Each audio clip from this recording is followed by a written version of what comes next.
যেটা তাপদাহ নিয়ন্ত্রণ করার জন্য স্প্রে, সেটা স্প্রে মেশিন কিন্তু আমাদের নাই।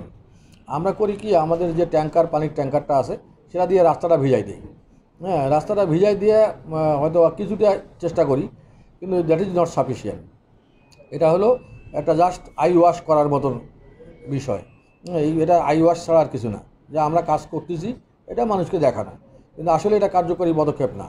এখানে বিভিন্ন ভ্রাম্যমাণ যেমন মেশিন থাকে, তুমি সৌদি আরবে গেলে হয়তো বা সৌদি আরবের এখানে বিভিন্ন টাওয়ার থেকে পানি ঝর্ণা স্প্রে করা হয় তাপদাহটা নিয়ন্ত্রণ করার জন্য। একদম পুরা রাস্তা, প্রত্যেকটা রাস্তায় অটোমেটিকলি পানি স্প্রে মেশিন আছে।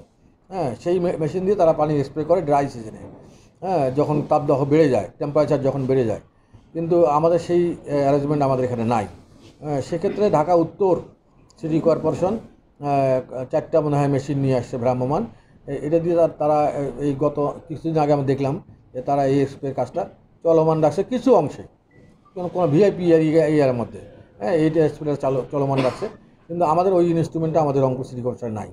হ্যাঁ, হয়তোবা যদি সামনের দিকে আমরা এই ইনস্ট্রুমেন্টটা পাই বা সরকার থেকে দেওয়া হয়, যে টেম্পারেচার তো এরকম রাইজ করতেছে প্রত্যেকটা সিটি কর্পোরেশনে, যে এটা একটা তো কোর এরিয়া, হ্যাঁ, একটা ঘনবসতি এলাকা।